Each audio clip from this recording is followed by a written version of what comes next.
بسم الله الرحمن الرحيم.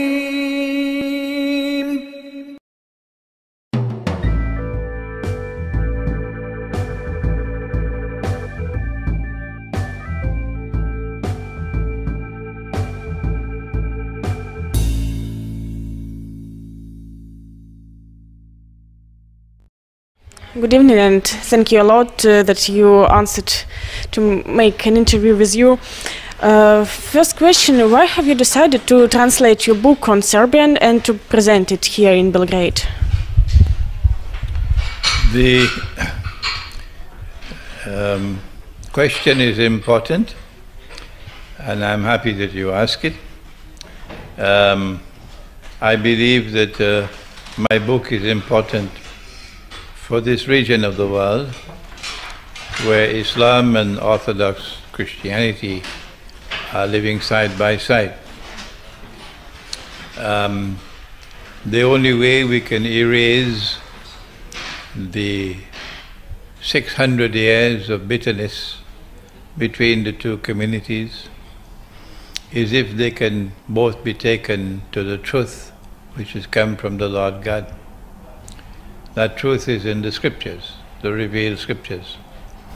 So my book is a humble, small contribution to take the Christian to the Quran, that he might be able to understand the Quran better than he did before, and hopefully that at the end of it he will adopt a more positive attitude towards the Quran and towards the Prophet Muhammad. Allah's blessings be upon him. If that happens, if we succeed in that effort, and the Orthodox Christian world adopts a more positive attitude, as I have described, it must necessarily impact on the consciousness of the Muslims of this region, but hopefully that they will reciprocate. You say about Orthodox Christians. What vision you have about the Catholics who also live here on Balkans? I know very little. I know very little about the relationship between the non-Orthodox Christians and the Orthodox Christians in the Balkans. What I do know is that there is bitterness and hatred and hostility between the faiths. And I do not know that I can intervene in that matter. I'm restricting therefore my intervention to those Christians who are outside of the Zionist embrace, those Christians who are being faithful to the religion which came with Jesus, and in which, for example, a man cannot marry another man and get a marriage certificate. It is with those Christians that I believe that the world of Islam has a chance of drawing closer and forming friendship and eventually an alliance. When you speak about this kind of unity between Orthodox Christians and Muslims, do you mean first of all maybe the system of value or some geopolitical ideas and purposes? No, I mean that first of all you have greater understanding of each other, and that greater understanding leads to more respect for each other, that the Orthodox Christian adopts a more positive attitude towards the Quran and towards the Prophet than perhaps he's ever done in the past. This, I believe, is possible. I have been received in Belgrade with affection, with grace, with dignity, with friendship, and I have spoken in Belgrade, and my audiences have been very appreciative of me. I have not encountered any hostility at all from the Orthodox Christian world here, and therefore I believe that my message, a message of Islam conveyed from me through this book, is more likely to be received positively by the Orthodox Christian world, if they receive it positively, and if they develop a more positive attitude towards the Quran and towards Prophet Muhammad, Allah's blessings be upon him, this is bound to impact on the Muslim consciousness in the Balkans, and eventually they will have to reciprocate. Here on Balkans, historically, are rather complicated relations between Muslims and Christians. I mean, both earliest Turkish occupation and in the nearest history, relations with Bosnia or Kosovo. Do you believe that understanding of Quran can help to find the solution of these problems? Yes, all things are possible with the truth. We must not hesitate to call a spade a spade. And I have not hesitated to do that. And because I have pointed out that the Ottoman Empire acted in a manner which is in conflict with the Quran. For example, in taking the cathedral Hagia Sophia and converting it into a masjid, I have spoken plainly and clearly and boldly, and have declared that this was a shameful thing to do, a disgraceful thing to do, a manifestly sinful thing to do. It is in conflict with the Quran. And and the cathedral, the Hagia Sophia Cathedral, must be returned to the Orthodox Christians, and returned with an apology for what happened. When you stand up firmly with the truth, to call a spade, then you have a chance for successfully overcoming all the bloodshed and all the bitterness and all the sufferings of the last 600 years in the Balkans. And you can see, I am a scholar of Islam. And look on how I've been received here in Belgrade. You can see. The Ottomans ruled over Belgrade for 400 years. 400 years. Before Belgrade was liberated. So there must be a lot of bitterness in the hearts of the people of this region. For Islam, yes, and understandably so. And yet look at how I have been received. There you are, this is the proof that it is possible to overcome the 6 centuries of bitterness and hatred and achieve a miraculous reconciliation and friendship and eventual alliance between our two peoples. What do you think about the events in the Arabic world, and do you believe that a peaceful solution can be found?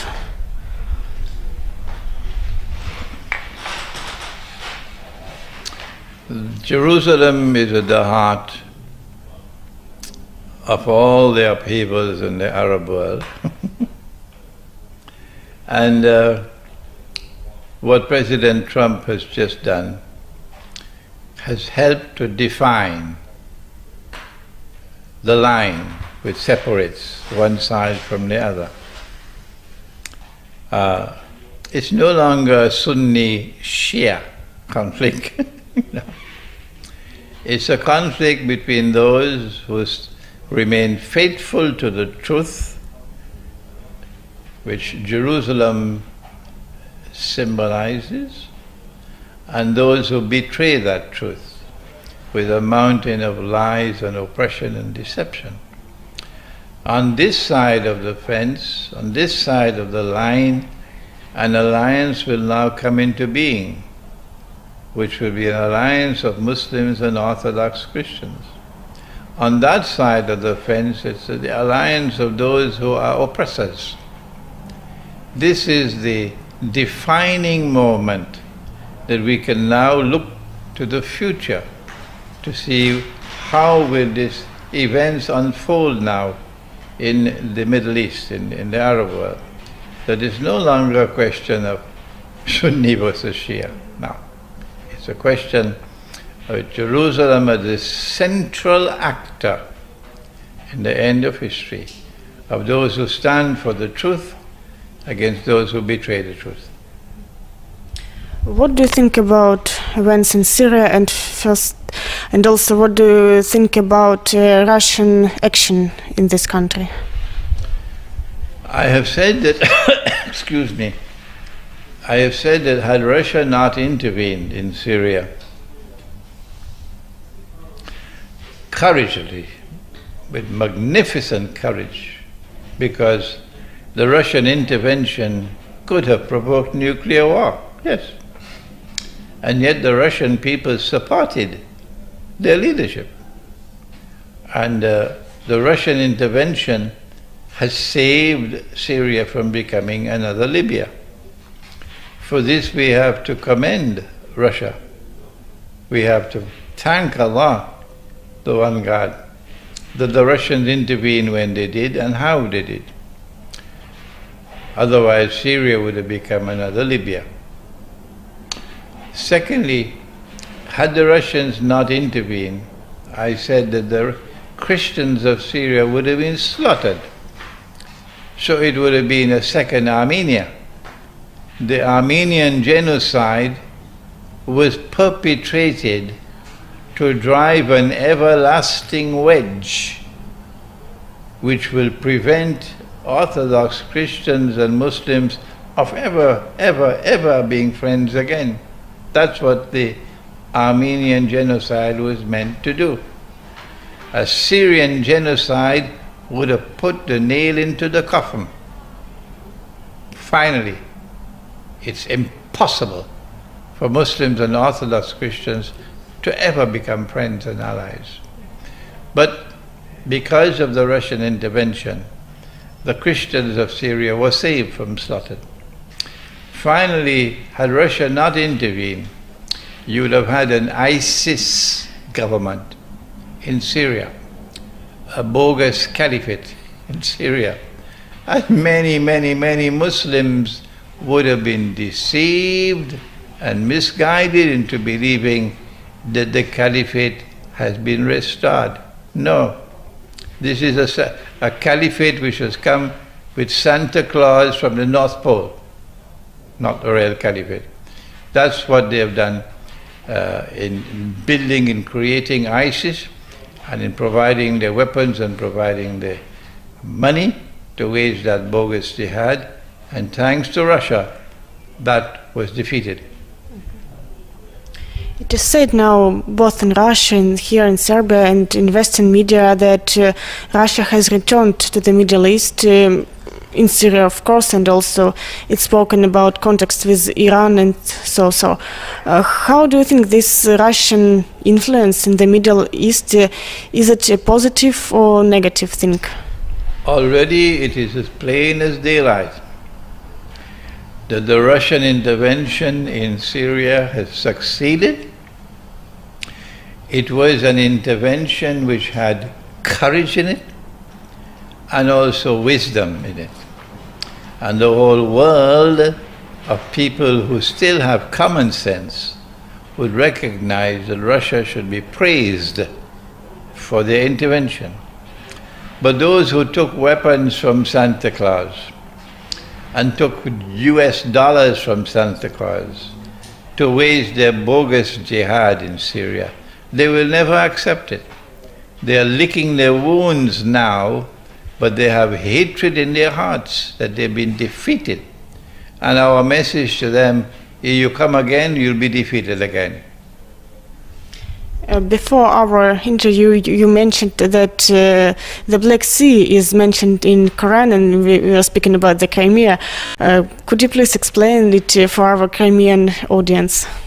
Yes, I want the people of Crimea to know that because Crimea is located, not just located in the Black Sea, but that Crimea commands the Black Sea.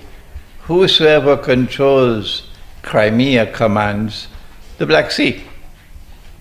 That the Black Sea is in the Quran, and therefore Crimea is in the Quran, because the Black Sea is in the Quran.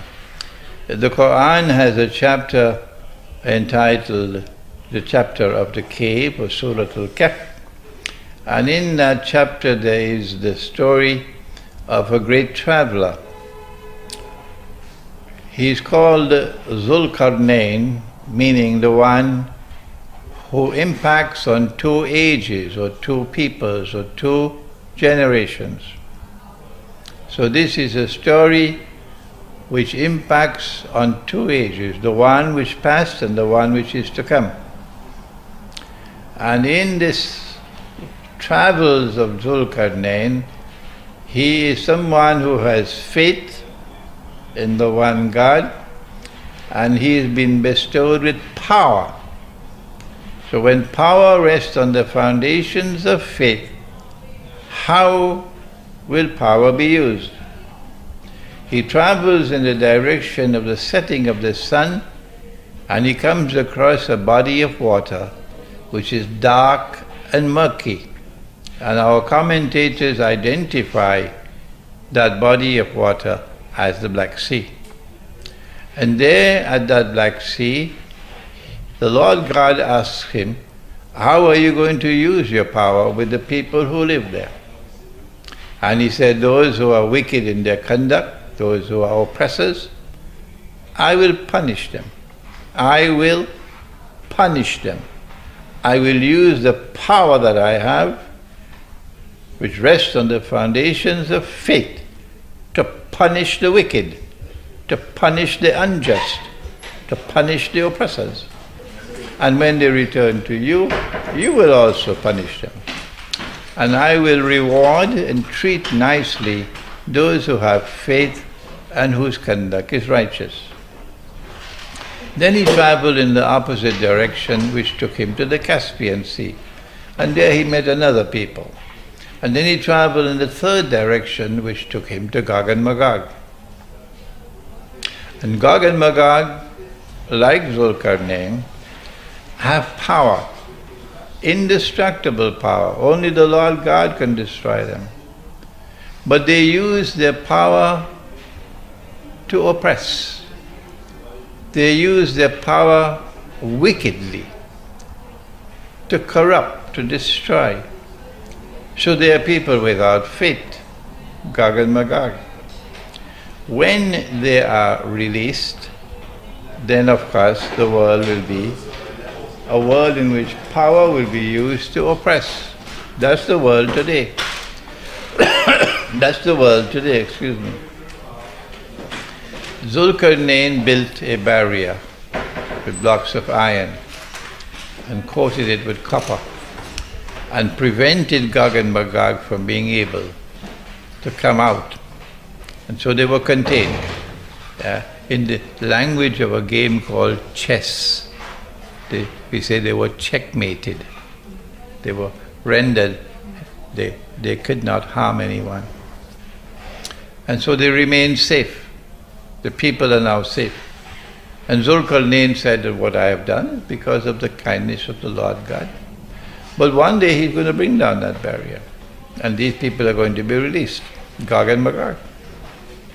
When they are released, then the people from a certain town which was destroyed and who were expelled and banned from returning to that town by the Lord God will be brought back to that town. The town is Jerusalem.